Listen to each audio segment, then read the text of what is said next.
Dear Heavenly Father, Lord, I'd like to thank you for this time that you've given us today. Lord, I thank you for this beautiful day that you have given us and us the ability to be able to do things all through you and realize that it's all through you.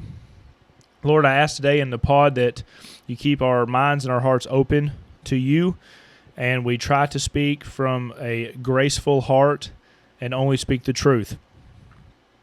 Lord, thank you for forgiving us for all of our sins, and in Jesus' name I pray. Amen. Amen. What is up, guys, and welcome back to the Skeptics Podcast. This is episode 51. We're coming in. We are talking caffeinated master. Never mind. My name's Dylan Hurley, and that is John Boy right there in front of me. And we always start off every pod by asking John Boy about his mental health. What's going on? It's going good. I have done a ton of work recently as far as like figuring out what are things causing me stress. How do we get rid of those? I've still got some people I need to talk to as far as that goes, because a lot of it is conversations I think need to be had. And so I just push everybody to lean into those conversations. Sure, they're uncomfortable. Sure, they're tough. But trust me, they're not as hard as you think they are. Just get through them. One other pro tip. I'm throwing out advice today. Cool. Number one, if you're like me, you're a string bean kind of guy, and you want to know how to stay skinny, you got to do stuff like I do it. Like today, I woke up, had a donut, had a little caffeine, got me some water. Now we're rocking and rolling. The all-American diet. Man. Yeah. I'm feeling good. Okay? I'm dialed. I will tell y'all something, just because me and him are best buddies. We're the complete opposite diet-wise, and it's like insane to watch this man function. Like, he don't have to eat no lunch, no meat, no protein, go over there and like douse a couple donuts and some caffeine, and he's locked in. Like, yeah. I mean, he's ready to rock. And for me, if I have a donut in the morning without any other thing, dude, my mind is gone. But this is why this is such a cool dynamic in these topics that we're going to be going over today. John Boy has no idea. Wait, actually, now you do have a slight idea, because we did talk briefly about it before we got mentioned here. one. I mentioned one of them. That's right. Yeah. And then John Boy's got a great story that's going to lead into a really, really good discussion as well. So hopefully everybody out there is having a really, really good one. The first one that we're going to discuss, I was going to try this out. I wonder if it helps to tell people what we're going to discuss. Yeah. So then they could jump to different parts of it. Okay. But the first thing that we're going to discuss is National Guard going into all these different places. Yeah. We live in Arkansas, and there's a couple places around us that's pretty dangerous. I think they're in like the top 5 at least. Yeah. So we're going to get a little bit into that. John Boy got a nice letter from the census a couple days ago asking him about like what color his underwear is, pretty much. I mean, just diving deep into some things and just how, in general, the whole world's going and everything like that. But we're going to start off on the National Guard deal. So I want to give a little backstory. Not really backstory, a little bit more information here. So I stay up on this stuff all the time. John Boy does not stay up on this stuff all the time, and it goes to see that our stressful problems are completely different than each other, which, like I said, is why this makes it such a cool dynamic. Also, John Boy's family has family members that's in the military, and then my wife is in the National Guard. Yeah. So we get little pieces of this from all kind of different angles. Yeah. So, for one, I want to ask you, have you been seeing what's been going on with the National Guard going to, like, Washington and trying to, like, stop crime, I guess you could probably say. Have you heard anything about all this? I heard one thing. It's been a few days ago, maybe early in the week. It has. I heard, like, I seen one post on it where it was like something about National Guard getting sent somewhere, and I was like, So the from the way that I've read it, there's kind of two premises this is happening. The reason why is, one, they're going to these places just to stop crime, like try to lower the crime rate down a little bit more. And then two, they're also tasked with trying to get like the illegal immigrants out. Okay. So it depends on where you read it. It seems like you can see it from like two different pictures. Okay. So the first thing that I want to ask you is, say that we lived in Little Rock, okay, Arkansas. We don't, luckily. And the crime rate there is pretty high, I think. I don't know if it's top 5 in the United States. I don't know. I did hear that it's like... It's pretty up there. It's up there, though. So we have not seen any of this kind of stuff happening, but I'm trying to get in the perspective of, let's say that you lived in downtown Little Rock, and you had a wife, and say you had some kids, and you know very well that it's dangerous. You're already a guy that carries, just like everybody else in our entire friend group. That's not ever going to change. Would it give you comfort, or would it give you almost the opposite if you got used to seeing out your window like National Guard patrols in the middle of the city? I mean, eventually I think anybody would become used to it, just because like you build up that repetition enough that it's like, it's just another day. Initially, obviously, it would be shocking, because it's like, how do I put this? We live in America, right? Right. We don't live in some other country where they do things differently. Like I recently got to go to Mexico, and that's more common there. So just to see, like, military people, full kit, and like, for those people, that's normal. So coming here, it must be like, oh, wow, this is nothing compared to the crime we're dealing with, because we just have guys with machine guns driving around. So I'm not a big fan, okay? Same way, look, perfect example. They don't want me driving around with guns. Which is lame. Just showing. Yeah. Oh, show it? Okay, that's a little bit better. Or in general, they don't want you to have them at all. But my point is, like, if you see a pickup truck and you what do you call it?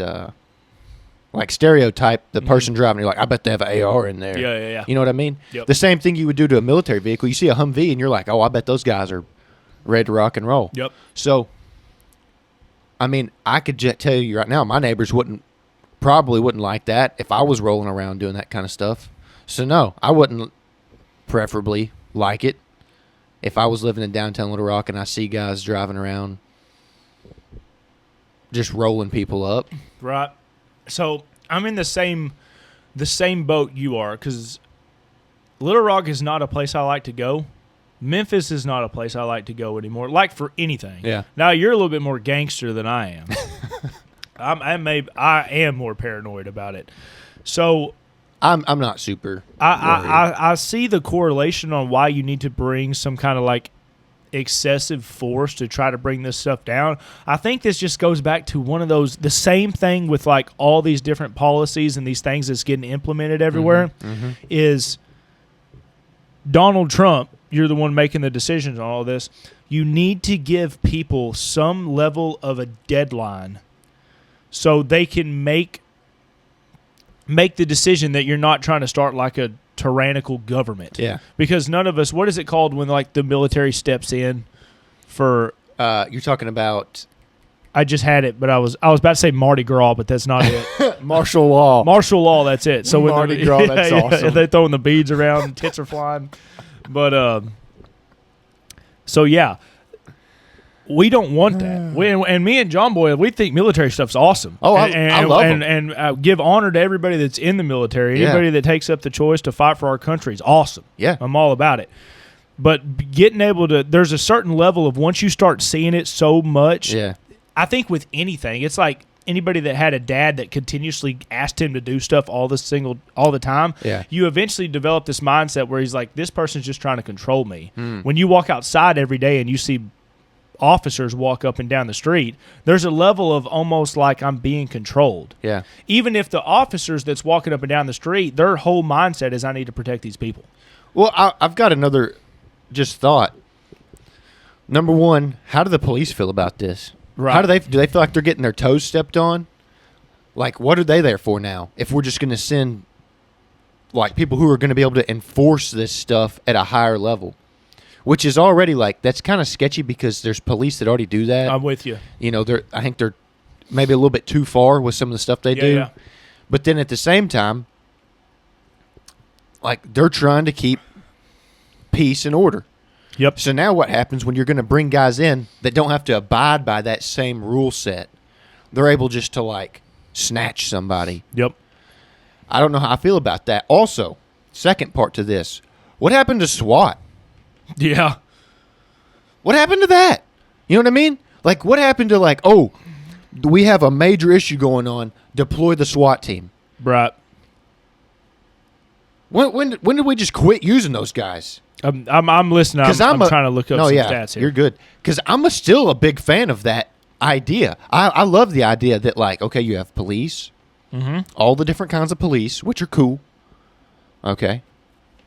And then you have SWAT teams for these, especially for big cities. And that's our capital, Little Rock, right? So, and then they step in when stuff starts to get a little out of hand. And then you have these federal agencies, right? You have ICE, and you have this, you have that. The National Guard, like, what are we doing? The more I think about it, there's not, like, people will be like, there's a war going on. There's not, though. Yeah, there's not. Like, if we're talking about just gang violence, that's the same stuff that's been going on forever, okay? That we've been trying to combat for years and years. Now, all of a sudden, you want to do something about it, and you want to do it the most violent way? That seems like the worst option. That feels like more people would die. So this is from BBC. Yeah.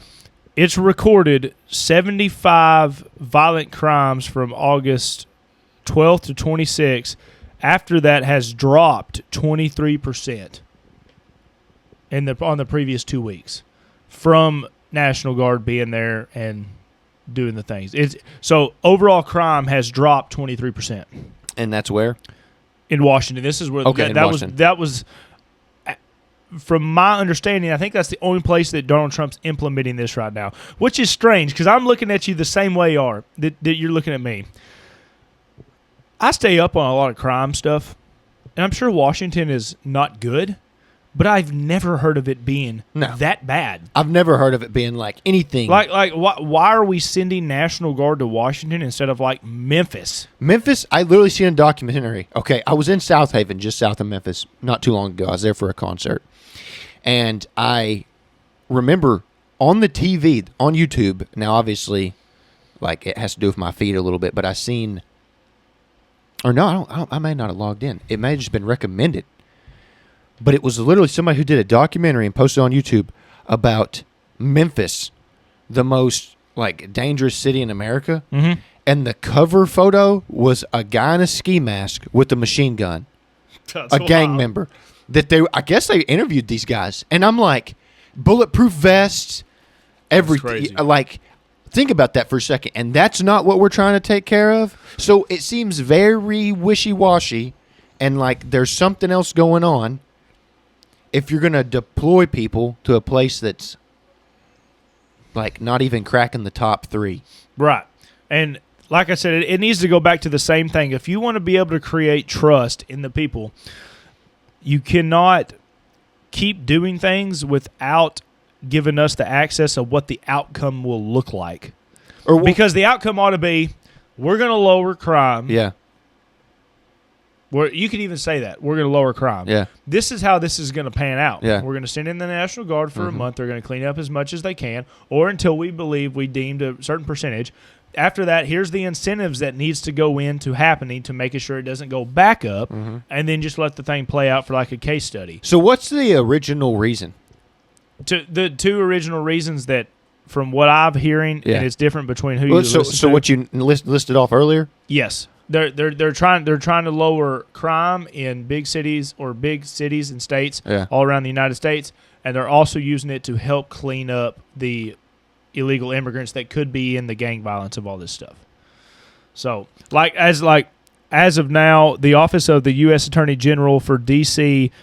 told us 88% of arrests in this period have led to charges that's being filed, and there has been a total of 1,048 arrests between August 11th and August 25th. The only other thing I have, like, on this particular thing that is sketchy as far as, like, government and prosecution and all that goes is when you get a group of guys together, okay, or I should just say people, but most of the time it seems like dudes are doing this stuff. But you get them together, and they all have the same mindset. Hear me out on this. And they all have different aspects or roles that they play. So imagine you have the guys who are going to go round the people up. Then you have the people who are going to prosecute them, like the judges and the stuff, and even their lawyers. And then you have the people who are pushing that ideology, the ringleader, right, for all of it. And it happens even on the small scale, you know. So, like, you may have a guy who riles up a bunch of people, and they're going to start a little militia, and they go take over their local town or whatever. And then one guy has been appointed to be the one who, he seems like he's fair, so he'll be the one who decides the people we round up if they're good or bad. Yep. The chances of you doing that in a unbiased way goes way down because it's like everybody's geared up and they all want to make something happen. Right. And these people want to make a name for themselves. So they can say, yeah, I'm the judge that put all these bad guys behind bars. And I'm the guy who, prosecuted all these people and blah, blah, blah, And it's like, look at me. Right. And that's such a bad way of doing things. Like, you need to be doing it based off of, like, okay, here's a literal history of him going to jail or coming in and out of prison, right? Yep. And here's the actual crimes that we have caught said person doing. All right, let's base it off of that. And like I said, I want to see the incentives of how are you going to be able to keep this down once it gets over? Right. Because it's just going to – this is a way bigger scale than what I'm saying right now, but it's the same principle. The way that we left, I think it was Afghanistan or whatever, where we left all that stuff at. I can't remember. Afghanistan, Iraq, whatever it is. I want to say it was Afghanistan. I'm trying to remember the actual name of the place. But we've been in Afghanistan and Iraq and them for years. Because we've been trying to help them.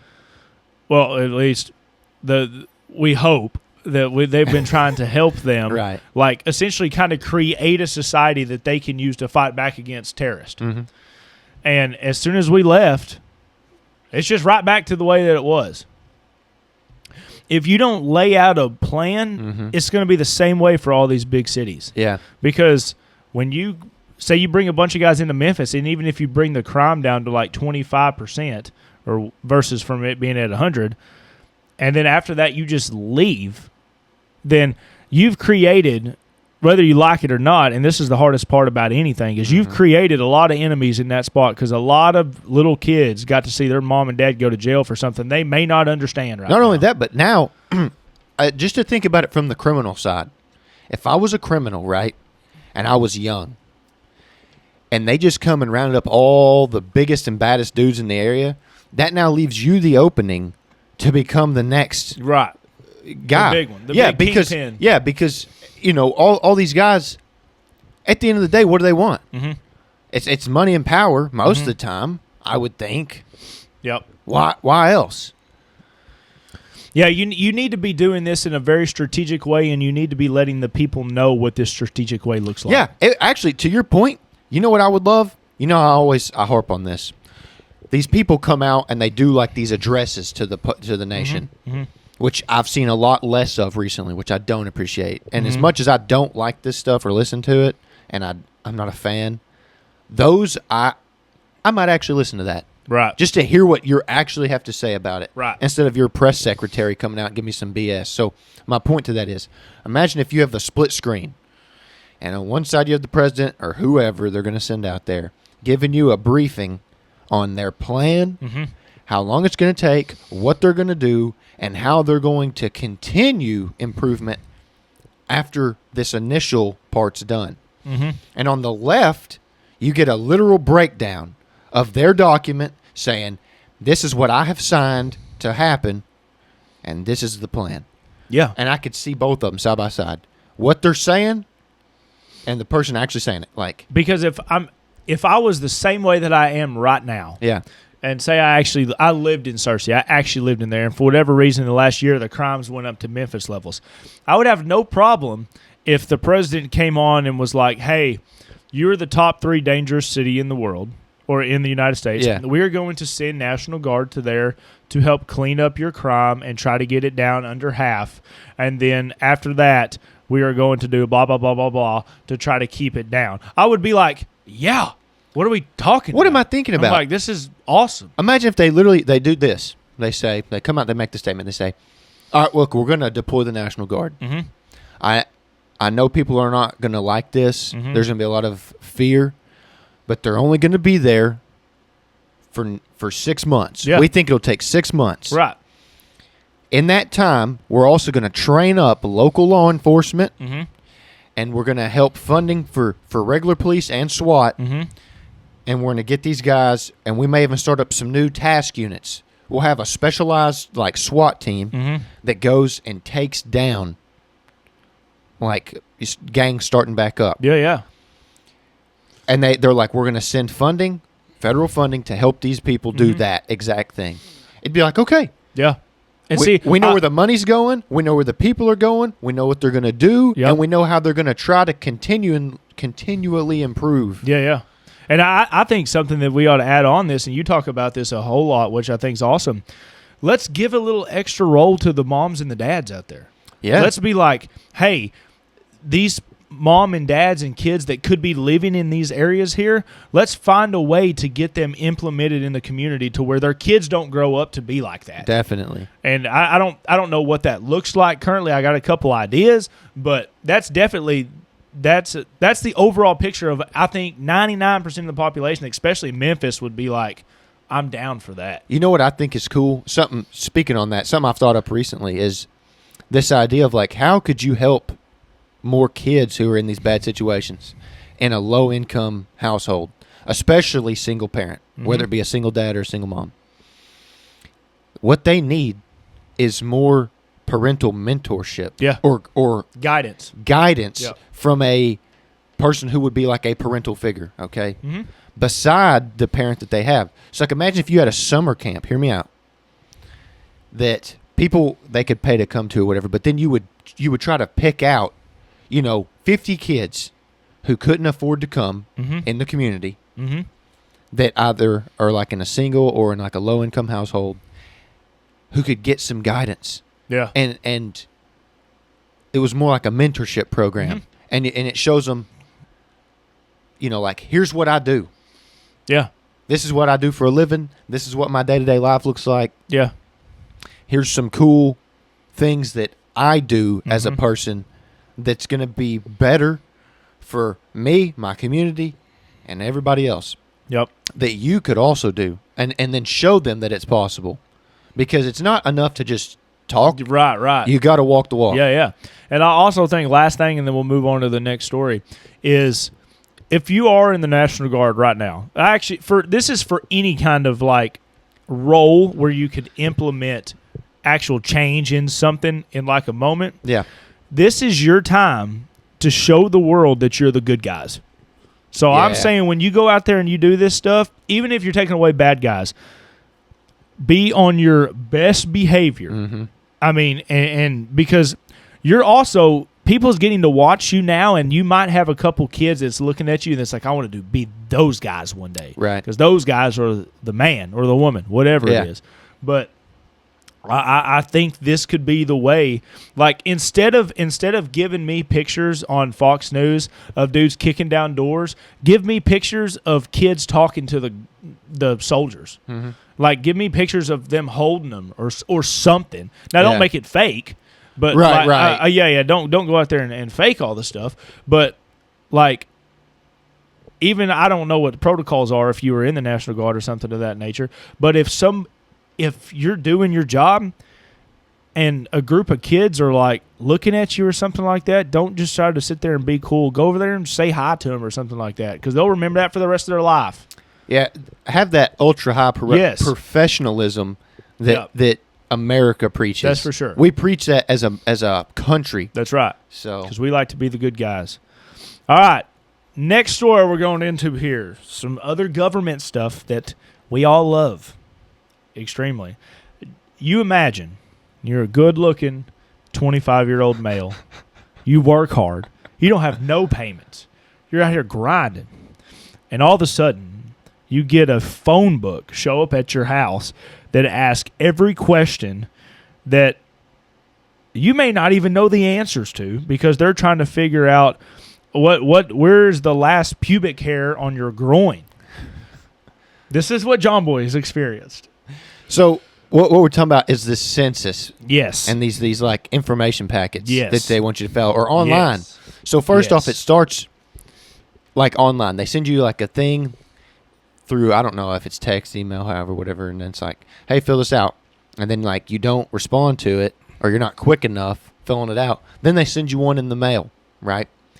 And what I find interesting is the percentage of people who are for it versus against it. Mm-hmm. But then they ask you super personal questions. One of the questions even was, what's your ethnicity and what are the percentages? They want you to write out, break down, what's the percent of this, this, and this that make up who I am. I don't even know at the micro level what Right. percent of this, this, and this I am. And why does it matter? And you know what everybody says this stuff matters for? And then I'll tell some more questions. But they say that answering these packets and this information is so that they can have better data to better fund your area, so that they can give more proper funding. They do say that. You are correct. What are we funding?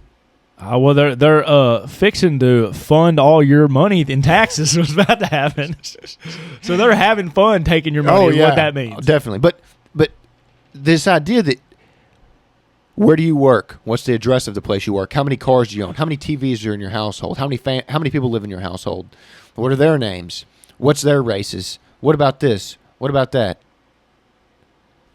And it's like over 100 questions of just digging in to stuff that a lot of it they could pull from my tax information. What are we talking about? Do I not pay property tax? Do I not pay the federal tax every year? You know what I mean? That says where I work.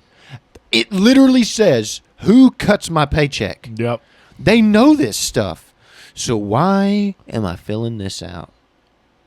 Because they want to get that little extra information. They already got all the easy stuff.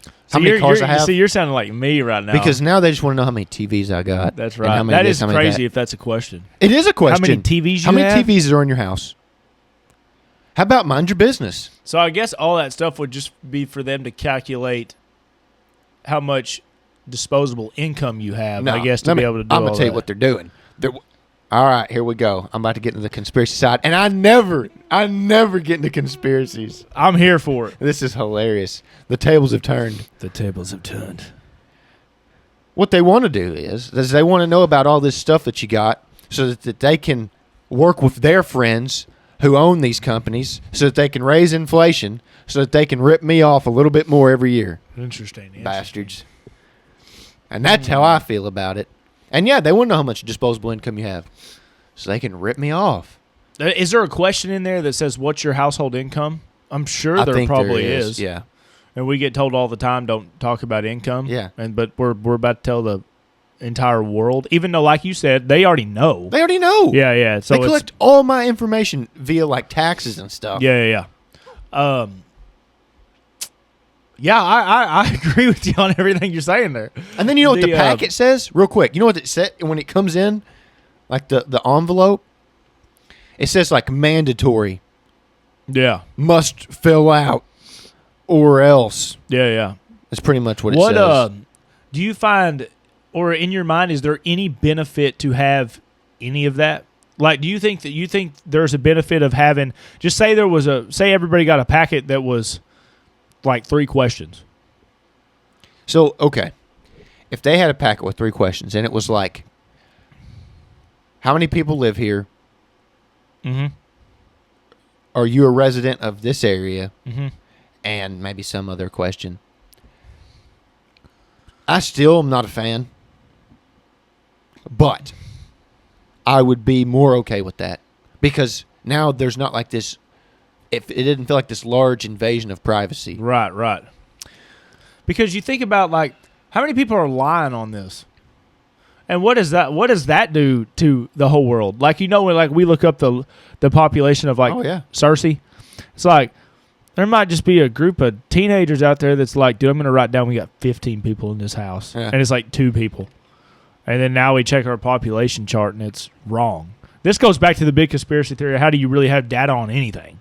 Oh, yeah. That's something that I was talking about recently. Like, how does this really help? Because what if somebody... What if they send it out to all these people? Not only do they, like, you have people who lie, but imagine you answer it, and then a household member dies. And, like, you have all these people, like the numbers are changing so much all the time. Or maybe you just had a kid, and now there's 3 people living there instead of 2. Yeah, and, I don't. Who's out here? There's got to be people out here butchering the numbers too. Oh, like if you're asking your household income, it's like nobody. I would think, if you're somebody that makes like your household income is like $35,000 a year, like nobody wants to write down that they're making like that much money. And I'm not saying it's bad. It's just we're in a society now to where everybody thinks you got to be at the top of everything. So they're like, babe, let's write $150,000 on here, and then thinking that the census person's going to look at that and be like, dude, these people got it going on. All right. In reality, they're like, no shot. Like you're looking at their house and everything. Let me take it a little deeper. All right, so let's think about this for a second. Okay, I'm thinking. We already paid the taxes. They already collect all our information that way. Yep. We already have the what's the department that Snowden worked for?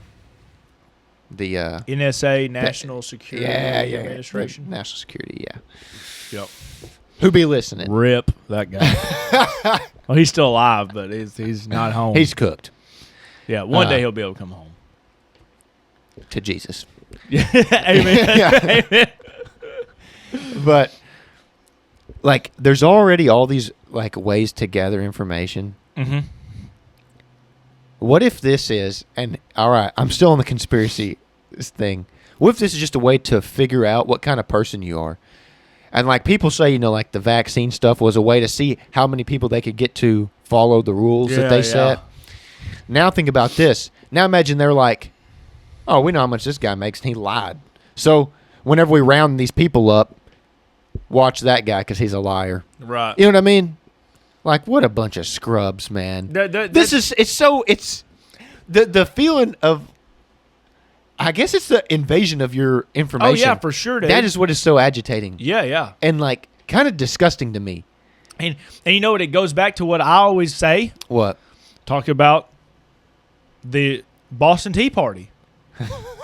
At a certain point, when are we actually supposed to? And I'm not invoking violence by any means. Yeah. I'm just saying, at what point are we supposed to look back and be like? Well, there's a lot of people who don't fill that stuff out. I was like, no, I mean anything though. You know, this phone's listening to what I'm talking about right now. Yeah. I could say, I really wish I had a pool noodle, and in about 5 minutes, that thing's gonna pop up. It actually just vibrate, but it's not for that. It's talking about something else. But that's a whole different beast, though. You know what that is? That's what's funny. I think there's a misconception. Like, that's straight up illegal. So that's not the NSA doing that. I mean, they're listening if they want to. Yeah. But I think they only do it if they have cause to listen to you. Right. That is Apple. Okay? Oh, yeah, for sure. And that is the companies that they partner with to make money. Yes. Okay? Because guess what? There's somebody out there collecting your information. Yep. That's a tech company. Yep. And Google, there's another one. Mm-hmm. Like they're the one on my device, and they're selling our information to people who are trying to make money off of us. Mm-hmm. We are a crop, okay? That's right. I didn't expect that I was going to sound like this today. This is super funny. But we're just a big cash cow, right? They're fattening us up to take us to the butcher. And they're squeezing the udders, brother. Oh, they're squeezing. They're getting every last drop out of us before they eat us. That's right. 100%. So it's just, my mic's doing it too now. But we were talking about our mics earlier slipping. That's what I'm talking about when you hear me say that. But okay, so it amazes me. And what's funny is like, oh, here we go. The cats. When I say the cats, I'm talking about the people, the American people.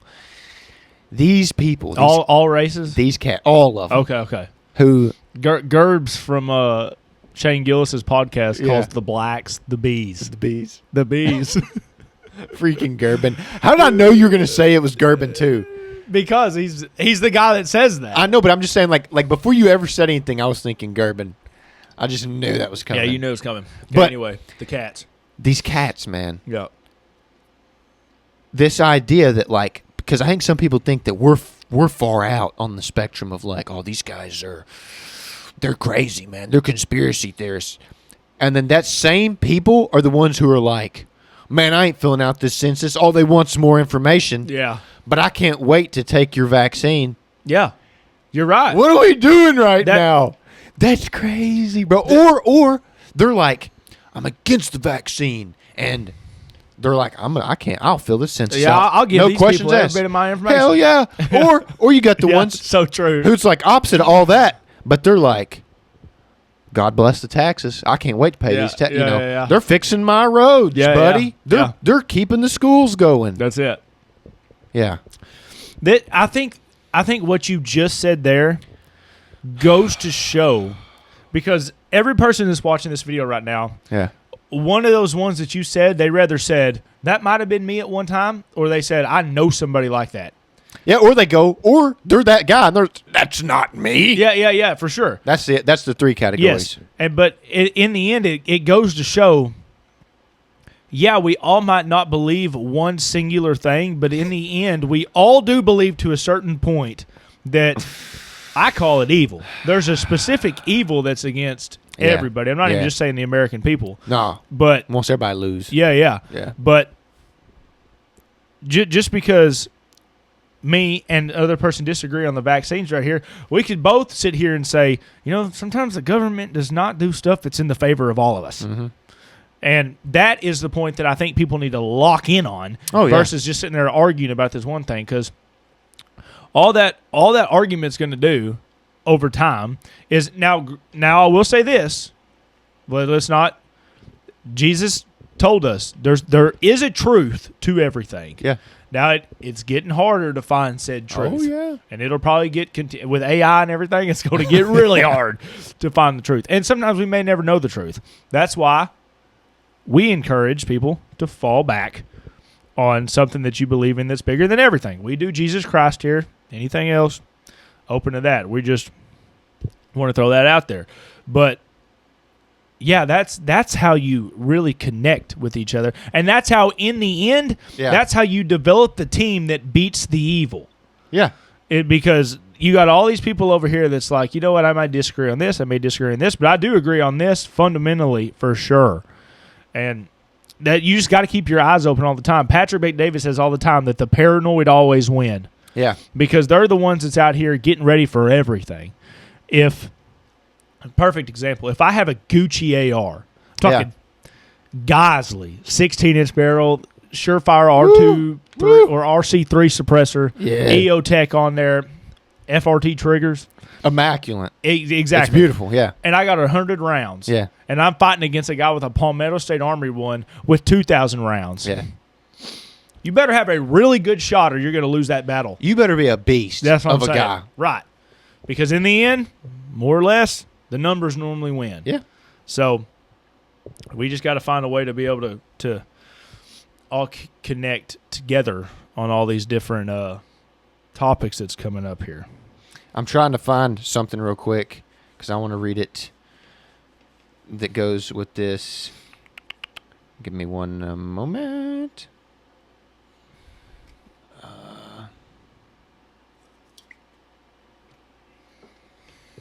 Well, it's in the Declaration of Independence. Yep. We ain't got time to read that whole thing off. But probably because they never found it again. Once Nicolas Cage took it. I love that movie. But it's people come here, right? And we have started this Declaration of Independence, right? Mm-hmm. To be free from people who are oppressing you. Okay? Yep. And that's why I'm sounding so crazy today. But it's for life, liberty, and the pursuit of happiness. Yep. Okay? Under that, okay? That means my life, my liberties, and my pursuit of happiness. Mm-hmm. And ironically, I have a peso in my wallet right now, not a USD, but on the USD, it says, "In God we trust." Right. So for me in particular, I agree with that. Yeah. Okay. And that is part of my life, liberty, and pursuit of happiness. Yeah, yeah. Okay. And it's also stated somewhere, I don't remember, I'm not going and deep diving on a history lesson today, but it says, that these are God-given, unalienable rights, something like that. Yeah, yeah. I may have butchered those words, but stick with me here. That means it's not to be stripped away, right? And we're to be treated fair, and that we should have the ability to live out our lives peacefully. Yeah. Okay, I'm not saying like if you want to be a killer that you should be okay to go and do that. No. I'm not saying that. Okay? But I'm saying if you want to go and enjoy your peaceful life, not bothering nobody, then you should be left alone to enjoy your liberties that you get here. That's all I'm getting at, man. Yeah. So if I want to have 100 freaking TVs, it's nobody's business. Yeah, no, Okay? I'm with you. If I want to have a 16-inch Geisley with the EOTech and a Surefire RC3, that's my business. That's right. Stay out of it. I'm with you. Okay? Let me have fun with my own time. I'm not using it to hurt nobody. Yeah, for sure. So it doesn't matter. For sure. You see what I'm saying? No, I'm with you. So it's like, and those are God-given rights. Yeah. Based so, on the quotes. Like we could flip this one on its head 180, and this is it's a hard topic to talk about, but I think everybody needs to continue to talk about it. Yeah. Is we're talking about your senses. Mm-hmm. We recently in the United States had a pretty bad shooting. Mm-hmm. That census ain't helping nobody for that. Like nobody's using that census to be able to find individuals like the one that did this and stopping them. Yeah. And so don't go out there and try to give me any reason that needs to be implemented to wherever you can stop them. Because 99, here's the crazy part. Think about this. Yeah. 99 people that fill out the census are the 99% of people you'll probably never have to worry about. Yeah. And you'll never, ever see the other percentage that doesn't fill the thing out. Guaranteed. I agree with that 100% because that's like, I went online because I was doing some reading up on this. Just because I was curious to see what people were saying. So I was on Reddit. And there was an overwhelming amount of people because the guy asked a question about like, is this really needed? Like he felt like it was an invasion of his privacy or her. I really don't know actually based off of the tag. But all these other people come in there and they're like, it's your civic duty. This is how they decide what kind of funding we need. And this is how they decide this and that. Really? That's how they decide. Yeah. They need to know what race you are down to the percentages that like literally design who you are. Like, oh, you're 30% African American and you're 20% this and you're 15% that. Oh, you're 75% European. Oh, and then they want that broke down to 10% Wales and this and that. And that's going to help decide funding? Yeah. No. And like you said, the people who are willing to fill all that craziness out, or even if they put, I don't know, but they fill it out. They're like, yep, I'm white, or I'm black, or I'm Chinese, or I'm whatever. It's like, they're not going to cause any problems. No. It's the same reason why. And I don't, real quick. Go for it. Go for it. I mean, they're not going to cause any problems for anybody. I'm not even saying the government. Yeah. I'm talking about for me and you. Yeah. They're going to be a nice person that lives right down here. That's it. That is the sole purpose. What we're talking about right here, ladies and gentlemen, is why gun laws will never work. It's because 99% of the right people that fill out all the information and everything to get guns are not the people that's doing the stuff with the guns. No. It's the people that's acquiring them illegally that's doing the stuff with the guns. I've acquired all of my firearms through the legal process. Filled out my paperwork. I've done all the right things, right? And I get to go to the range and enjoy shooting them and having fun. Are we gonna get flagged for this? For what? I'm just thinking like I don't know what the words are on YouTube. Oh, it's all get good us banned. if we do or not. But you may have to go back through. But I get to go and enjoy my purchases and have fun with my friends. Yeah. I have no intentions of doing anything bad, and I pray that I never have to use them in a defensive manner. I'm with you.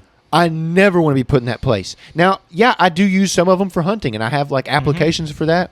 And I could deep dive into my whole reasoning on how each one of my firearms could be used in that kind of manner, because some people want to argue that. But some of them are just for my pure enjoyment, because I think they're cool. And that's great. And I'm law-abiding. I have no intention of doing anything wrong. But the funny thing is, some of the things that I do want, like a suppressor and stuff like that, can be so hard to get and whatnot. And there's people out here doing this stuff illegally. Yeah. With criminal intent. Yeah, for sure. They're out here committing crimes with these things. And it's like, I'm willing to bet every dollar I have that they acquired everything illegally. Yeah. And the funniest thing with that, and then so many people will give hate on this, which is, I think, hilarious. You know the fastest way to stop a bad guy with a gun? You have 10 good guys with guns. Yeah. That's the fastest way. Yeah. So all these people out here that do it the right way are the people out here that's more than likely doing this for maybe even might be 1% to be able to protect you and me. Yeah. The random guy, my neighbor that carries a firearm every single day, walks around with the intention of keeping that firearm to protect three things: his family, him, and us. Because most people that carry these guns around will more than likely, they're carrying something that could potentially take someone's life. Yeah. Also meaning if they have to get that out, they're in a situation to where their life is now at stake, and they still carry it. I'm glad you brought that up. I was just talking to some friends of ours the other day, and they were like, I'm talking with them about carrying a gun. Because one of them is a little bit more sketched out by it. And I never got to get to this point because it was busy time or whatever, and you know how conversations go. But they were saying that's one of the things that sketches them out is like, what happens if you do use your gun and then a guy comes around the corner and he sees you with a gun? Now you look like the bad guy because you just shot this guy, right? And then they also said, what happens if you're not the guy that sees the shooter, right? And you go back in and you're looking and somebody else has already taken out the bad guy and you see that guy with a gun. How do you know? What happens if you shoot him? Right? It's true. So there's a lot to think about. And so you have to be willing to accept that it might cost you your own life to protect other people's. Yeah. On top of, it's just dangerous and a messy situation altogether. Yep. As far as like civilians go. Yeah, now, obviously, if like you're a police officer in uniform and stuff like, but there was even that guy who died. I think I've talked about this probably a few episodes ago. But there was a police officer up in Colorado, off-duty cop. Guy goes to rob a gas station. Shots was fired. He takes the guy out. Police show up, kill the off-duty cop because he had his gun out. Yeah. But do you know what? Yeah. I don't think there may have been a couple people injured, but nobody died, except for the bad guy and the off-duty cop. And I hate that. Yeah. Genuinely, I do, because I don't want anybody doing the right thing to go down. Yeah, for sure. But Jesus Christ did the right thing and he went down. You're onto something there. But also, if that's the worst case scenario, think about the families that was there, just getting gas. Oh yeah. And that they got to go home. Yeah. So I can appreciate that somebody had to make that hard choice. Yeah. And that dude went down as a hero. Yeah. I mean, for sure. This is why I always say, and this is why not you and not Boss Man, but I've had other people give me crap on why I do dry fire stuff so fast. Yeah. Because if you get to the ability where all this is second nature and you do have to use it, as soon as you believe that you have the threat gone, put that thing away. Oh, I said that the other day too. Yeah. Like don't even. Yeah, you got to get that thing out of sight. Get that thing out of sight, because the exact thing that you're talking about. Yep. Somebody, all it takes is one other good citizen to come around a corner Yep. and see you're holding it to somebody that might be on the ground, Yeah. and then just pop you real quick. Oh, yeah. So I'm talking as if anybody ever gets in that situation. I would even say, even if like you're a cop, and you're in full gear, like once you've assessed that the target's down and try to do it quickly, low ready the firearm, put the pistol up, whatever. Because the next thing you want is, like you said, some other dude come around the corner and seeing that it looks like you just executed a guy. Yeah. And now I'm about some execution. But on the other hand, yeah, put that thing up as fast as you can. Well, I've seen some police officers do that, though. Yeah. They instantly, like, when the perp goes down, and they're like, they make sure he's down or whatever, in whatever capacity, whether it be, like, deceased or just injured or whatever. Yeah. And they can, like, knock the gun away from that guy. They'll holster it and go right to, What's that guy that, and I think we always need to continue to bring up heroes. Mm-hmm. The guy that, the Dickens, is that his name? Dickens, Grand Thumb did the Dickens Grill or whatever it was. Dickens Drill, yeah. I remember reading something about him. He pulled his pistol out, and can't remember, was it 10 shots? I think so. Or something, and shot at 40 yards. 40 yards. And hit the guy like 8 out of 10 of the shots. Yeah. But I remember reading, he said right after he got done with those shots and the dude fell, he said he had his pistol put up before he went over there even checked. Yeah. Because he was like, I've done this so many times, it takes me half a second to get the gun out if I see another guy. That's what I was about to say. If you're really putting in this is why we talk about training being so important. Yeah. But if you're really putting in that work, let's say it's 1.5 seconds for you. Yeah. Brother, if you see another guy, by the time you see him, if he hasn't seen you, depending on your situation, yeah, for sure, 1.5 seconds you could be back up. You could be ready to rock. So if you put that thing up, which I think you should, and you go over there to assess the situation, there's no reason that you shouldn't be able to. Yeah, I'm with you. So I just did a movement. I said there shouldn't be no reason you shouldn't react. Yeah. Yeah. Yep. Well, that was good stuff. Yeah, we got a little bit of John Boy conspiracy theory coming out right now, ladies and gentlemen. So be sure to like this video, because we got to get more conspiracy theories coming out of the John Boy. That's rare form. And it's like, is it conspiracy theories or is it the truth? Good point. Maybe I don't speak on conspiracies. Maybe I speak on truth. You imagine the people that think that Jesus Christ was a conspiracy. Not even the fact that he was the prophet, that he just didn't exist. That's wicked. It's wicked. So, but that is the end of the pod. John Boy, do you want to leave the folks with anything out there? Get your telescope out, see if you can see the moon. Yeah, I'll leave you with something. I got to experience some cool stuff. I've been doing some nighttime hog hunting. If you're not into hunting, is what it is. But, man, go out, try some new experiences. That was a new experience for me. It was really cool. I would recommend doing it on the weekends. But go out, do your new experience, learn a little something new, try to get some new perspective. That's what I was able to get from doing some night hunting. And, that's all I got. And just don't fill out your census. Just kidding. I'm not advocating for that. We're not advocating for it. You do you. Yeah, you do you. That's absolutely true. Just you don't have to fill out how many TVs you have. Yeah, that's crazy. Yeah, you could just go through and give them a little bit of basic. Yeah. Yeah, pick one question out of the 100 and fly it back. I was saying, just say you have one TV, one car, one TV. I got you. It's like you don't fill out, you don't even tell you what race you are. You're just like, I have one pair of socks in my bedroom, and send the thing off. Dude, we may have a loophole. What's the Real loophole? quick, let me leave you all with a loophole. Okay, I'm about it. You're not a race. You're non-binary. You're nothing. You never existed. True. I'm a put down. You're a gray man. I was dead serious. I was putting down. I'm a golden retriever. That's perfect. The biggest greyhound you've ever seen. All right, guys, that has been Skeptics Podcast episode 51. We will see y'all later. Bye.